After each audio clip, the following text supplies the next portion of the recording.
I would think that dog could be a little bit wider. There, she gave it a redirect and it cast it out. Could still be widening as it goes out around the sheep though. But it's going to get behind them okay, a little tight, and you can see that's why the sheep took off at a run. Taking that flank nicely to keep them from breaking for the exhaust. And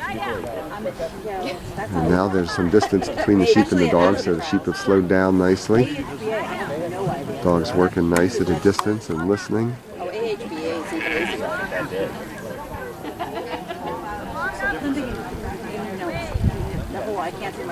Doesn't sound like she's using a whistle, and that would be one thing I'd be trying to get a handle on if I was this person, because you really need whistles to progress much further than these lower level classes.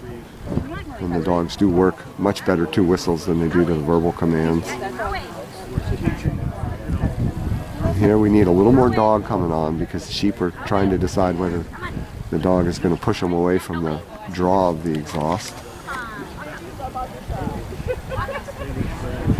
There we go.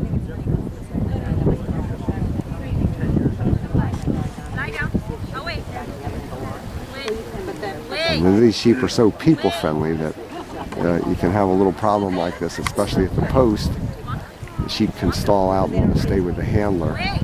Then they tend to squirt off when the dog does tag them, just like they did right there. The dog is covering them nicely and not letting them break for the exhaust. A little bit of an overflank there.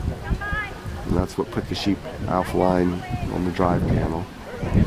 She just stops the dog for a minute and lets things settle down. Nice job of handling there. There we go. A little bit overflanked again there. Have to watch your sheep more. But it looks like she is going to make the panels, which is a good thing. And she's going to make her turn. The dog has got the sheep nice and settled. Coming back to the pen.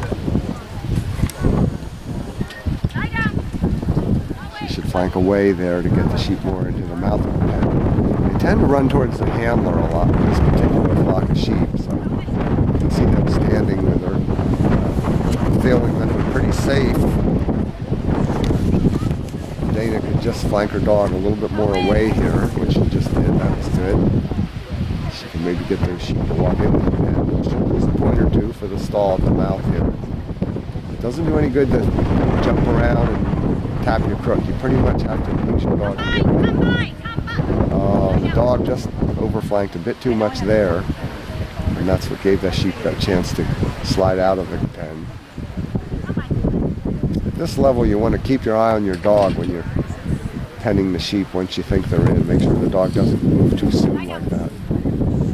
So once they get past the pen, then sometimes it can be really hard to get them in. They feel like they don't need to go in, so they tend to circle and circle. Quite often what I'll do is I'll let my dog push the sheep out away from the pen, maybe 20, 30 yards, and then reapproach it from a distance. And now she's got him out there. If she can get the dog out, again, we have a dog here that is just a little too tight to the pen. If the dog would flank out away from their sheep, maybe right here. Drift away a little bit. It's too tight right there, and that's what makes their sheep want to jigger out of there like that.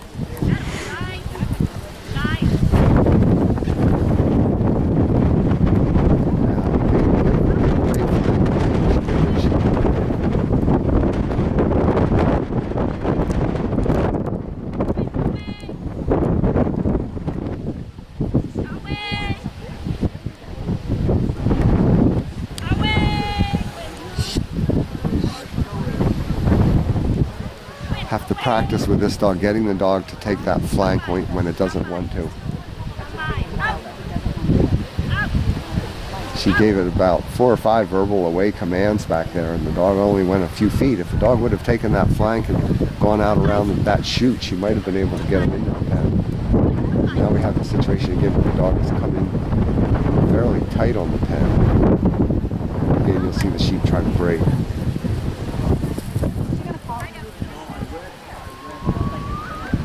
He did yesterday. I know, I said, is Barb going to call me?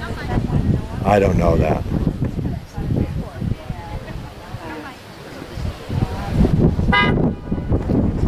at a time, but just has to get that dog a little bit further off the sheep at the pen. It'd be nice to have a get out command on the dog so it knows that it's supposed to back out away from the sheep. Are we supposed to do the next one or not?